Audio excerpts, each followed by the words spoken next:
Okay, off topic, but my sister recently said that blonde girls should not have slick back buns because it makes us look stupid. And ever since then, I've been looking at myself in a slick back bun and being like, maybe she's right, but they're just so comfortable. So it's just gonna have to make do.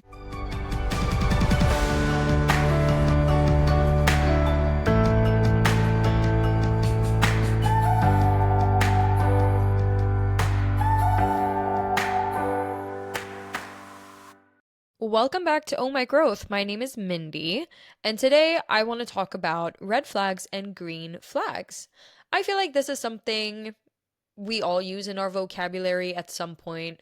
We meet someone, we're like, oh, they're such a red flag. We meet someone and we think, oh, they have so many green flags. We talk about looking for the green flags. We talk about avoiding the red flags. Like, what is a green flag? What is a red flag? I think it's such a hard thing to categorize because no human is perfect and there's a lot of stuff that happens or that people do that you might not like but that aren't necessarily red flags, and naming them a red flag and having those conversations with your friends could essentially mean that you cut people out that are actually really good people just because you mark an ick as a red flag, or you mark bare minimum things as green flags when they're just bare minimum. You know what I mean? It's just a very blurry line. So today I do want to take it on a more psychological perspective and talk a little bit about like psychologically bound red flags and psychological green flags to look for in a partner if what you're looking for is long term. Because here's also the thing, it all depends on what your goal is here. Like if you're just dating because it's fun, you go. Like that, there's nothing wrong with that. But if you're dating because you want to find a partner for your future who's like good for you and la la la la, then it could be worth looking more into who you have by your side.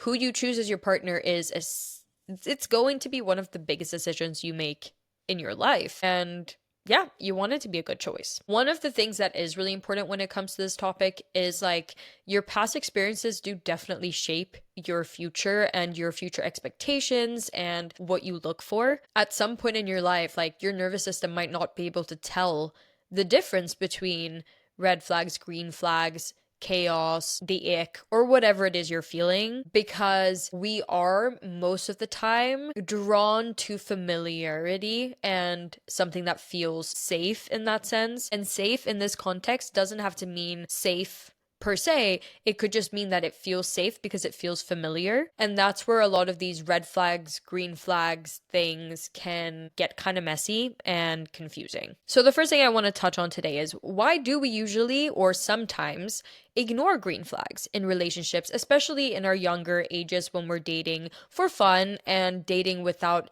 really knowing exactly what we might be looking for? Like I said, we seek familiarity, we don't necessarily seek good partners. And this does link to attachment styles, which is something I already talked about in a previous episode. But if you're coming from a background where you have an anxious or avoidant attachment style and you're not you don't have a stable attachment style as of yet, then you might not be looking for what you're actually wanting to look for. Like if you're used to someone who is more emotionally unavailable, or you're used to more inconsistency, or like tension, or off and on and so on, love that feels secure can feel off in the beginning.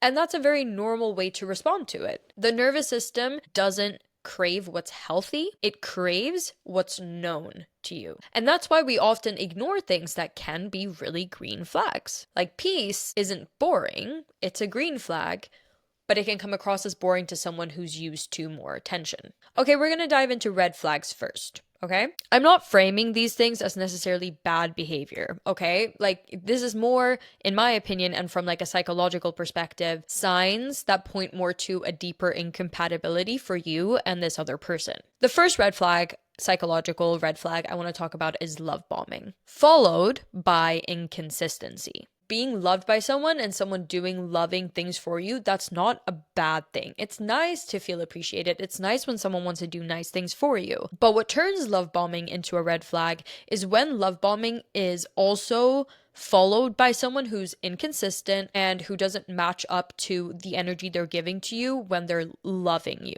It's more manipulative in that sense, and it's more rooted in control. It's not rooted in connection with a person. This is often seen in more narcissistic cycles in people because if it's not consistent and it's not part of their persona or their personality, it's more control. Control as in like, I love you, this is everything I do for you, and in return, I want you to love me and only me and be with me. But when it's rooted in connection, it's more about like doing loving actions because you actually want to do them for someone and it makes you feel good, making that person feel good.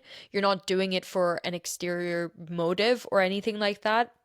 So one psychological red flag could absolutely be inconsistent love bombing. Honeymoon phase happens to basically all couples, and that can be like the love bombing stage of a good relationship as well, where you're both doing maybe a little bit extra to make that person feel good, and that eventually does fade a little bit with time because it becomes less intense after some time. But it's consistent, and you're doing it because you love the person and you want them to be happy. You're not doing it because you want to control the relationship. The second psychological red flag is lack of accountability. How does a person react when they're called out? How does a person react when you tell them that you didn't like something they said or something they did? Do they take accountability for it? Do they apologize? Do they hear you out? Or do they flip the script and make it about them? This is a really big indication of if someone is ready to meet you in a relationship in a healthy way. Because we all make mistakes. We're all human, and that's completely okay. I believe in second chances. I say that often.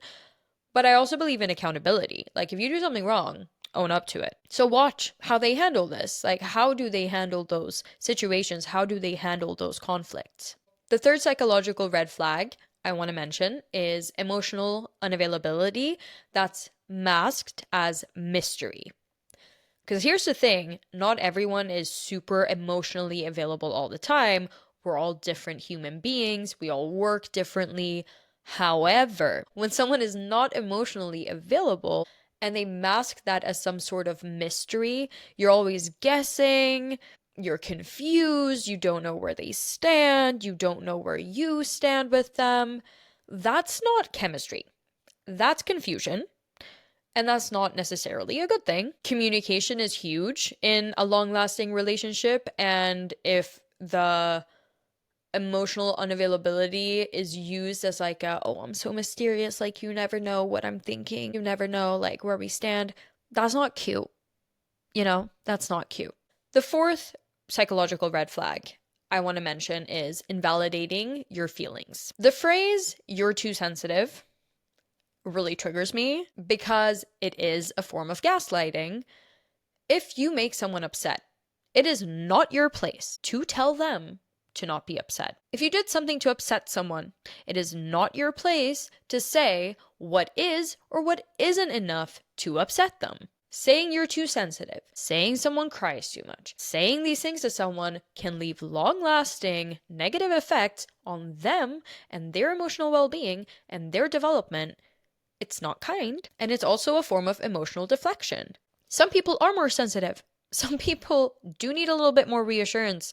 That is also a form of like love languages, words of affirmation. That's important to some people. Some people love hearing, I love you. Some people love hearing, oh, I thought about you today. Like some people thrive off of that, and it is a love language to them in a non like controlling, toxic way. Like they just like that. They just like that kind of emotional connection to someone. Some people don't vibe with that. Some people prefer getting presents, like gift giving. Some people prefer physical connection, like hugs and holding hands, or like a little back rub, like those kind of things, or a hand on the lap, like whatever. There's a lot of different ways of being loved and loving people, and it is not up to you to tell someone that their way is wrong. So if you find yourself doing this, or if you find it being done to you, give it a thought. It's not a very considerate thing to do for someone whom you love and whom you have a relationship with. The fifth and final psychological red flag I'm going to mention today is the high highs and low lows. This is a dopamine roller coaster, and it is addictive, but it's not sustainable. If you have super, super, super high highs, they're gonna feel freaking amazing. But the low lows are gonna feel freaking awful. It's just up and then it's down and it's up and it's down and it's hot and it's cold. And well, just by listening to that, I hope you realize that that's not necessarily a good thing. Sure, it's exciting. Sure, it feels great in some moments. But is it long lasting? Is it sustainable for either one of you? No. And that's the end of the story. So those are some red flags I would personally say are good to look out for in a relationship. But now on to a very fun part, which is green flags. What are some psychological green flags to look for in a person? And these are things we need to celebrate more, encourage more. If you're not used to them, they're gonna feel weird at first. And that's okay. There's nothing wrong with you. But we need to learn how to celebrate them more, okay? The first one is consistent communication. Consistent communication, there is nothing better than consistent communication. Communication is everything in relationships, with romantic partners, with family, with friends, with yourself. Communication, communication, communication. If you have someone who is consistently communicating with you, that is a big indication that they have a secure attachment style, and predictability is not boring. Predictability is safe.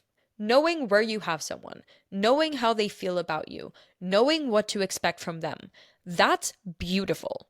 That is not boring. It can feel boring if you're not used to it, but it is, in fact, not a sign of boredom. Number 2 is accountability and repair. This is when someone doesn't just apologize, they adjust. They're not perfect, but they are present for you, for your feelings, for how something affected you. They take accountability and they adjust. They act. It's not just words, it's actually actions that match those words. That is beautiful when it's done. And it can be really simple because this is not about adjusting their boundaries in any way, okay? It's more like if I do something that hurts you, it is my job now to apologize for it. It is my job to say what I will do moving forward to ensure I don't hurt you like that again. And if I can't do that, and I think you're crazy for how you're reacting, then we probably shouldn't be together. That is how it is. Like, I wish I could say something else because I know that it's difficult. If you love someone and if you're super in love with someone, obsessed with them, it's so hard to notice this and it's so hard to act on it as well because you want to think the best of people who you love. But it's true. Like, you need to be with someone if you want a long-term, happy, good feeling, sustainable relationship that can take accountability and does focus on the repair. It's a team effort. It's a two-way street. It needs to come from both ways. But a romantic, sustainable, long-lasting relationship, it's a team. You're a team. And if you're on the same team, you take accountability and you focus on the repair and on making the relationship stronger all the time. Number 3 is respecting your boundaries without punishment. It is a green flag if someone hears your no and they don't take it personally. Saying no to things, or saying you don't want to do something, or saying you want to stay home, or whatever it is you want, like whatever boundary it is you're setting, it's not personal to someone if you're saying what you want and what you expect. It's just how you feel. If someone can't meet those boundaries and like your core boundaries, it might not be a person for you to build a long-lasting relationship with, and that's okay. But someone who is a green flag, so to speak, they hear you. They don't take it personally. They don't punish you for it, because how many times have you not heard, either for yourself or in movies or in music or whatever, or like your friends, where they set a boundary and the other person responds with like anger? I've seen countless TikToks about this where someone maybe says, oh, like you did this and it really upset me. And the other person goes, oh, well, okay, whatever. Like, I guess I'm the worst person ever. Like, I guess I'll never, ever go out with my friends again. Like, I guess I'll just throw my phone out if it bothers you that much. Like that's punishment. That's emotional punishment. And no one deserves that. If you're setting a boundary, you're just setting a boundary. You're just communicating.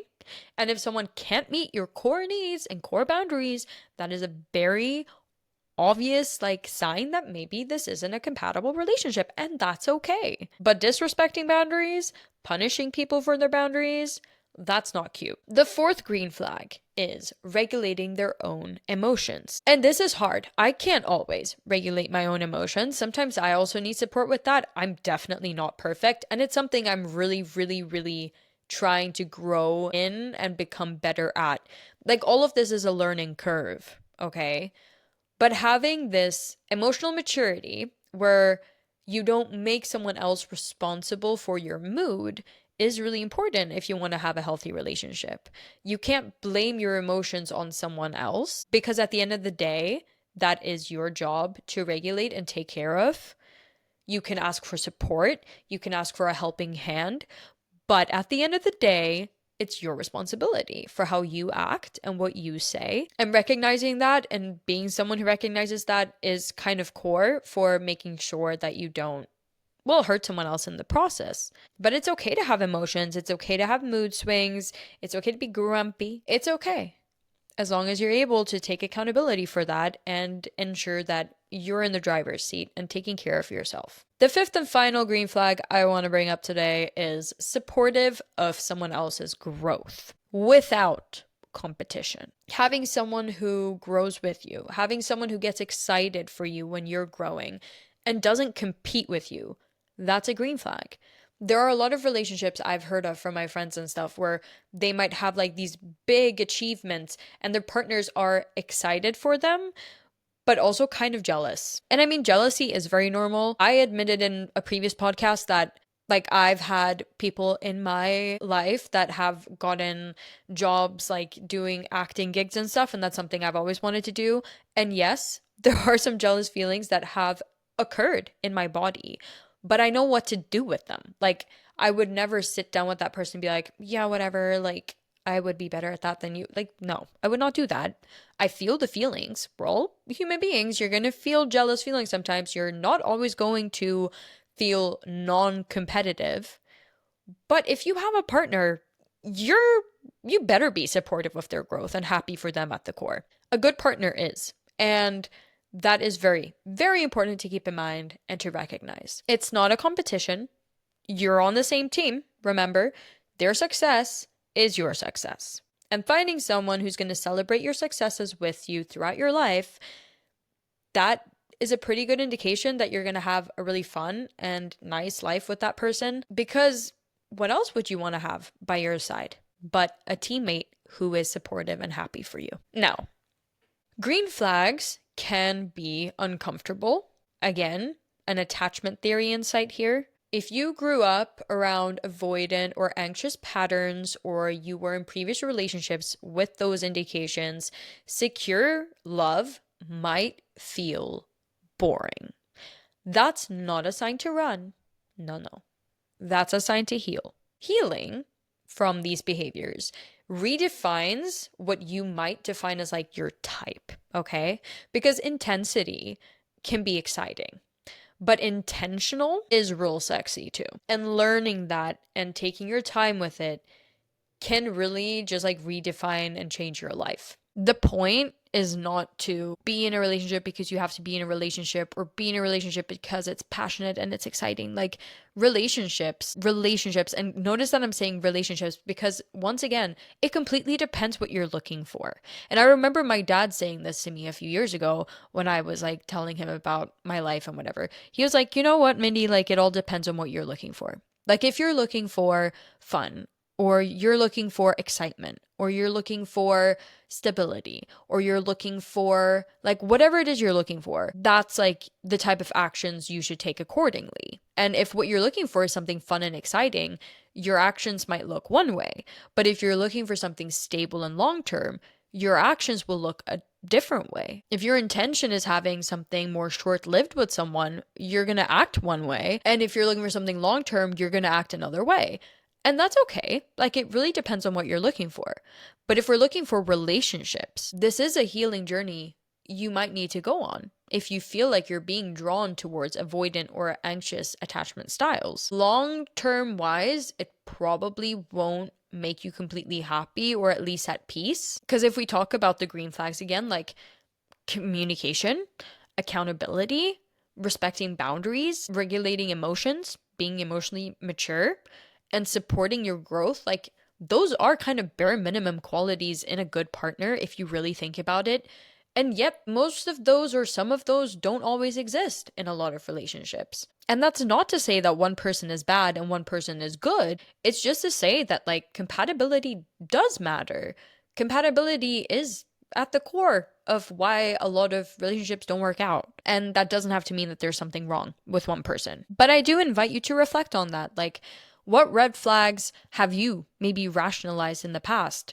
And how did you rationalize them? Or what green flags did you overlook because they felt easy or they felt too nice? Do you know what peace feels like? Or do you mainly know what tension feels like? Throughout this week, even, you could do a little challenge like try to notice not just what's wrong, but like what's right. How does your body react to calm and steady and kind energy in your life? How do you feel in those moments? Missing red flags and behaviors that might be red flags doesn't make you foolish, it just makes you human. And overlooking green flags does not make you ungrateful, it just means that you might be healing. But you deserve love that doesn't have to hurt to feel real to you. Recall the red flags.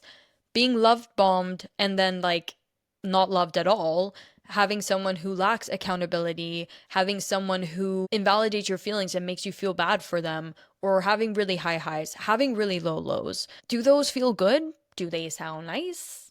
No, they don't. They don't sound very pleasant. It shouldn't have to hurt to be real.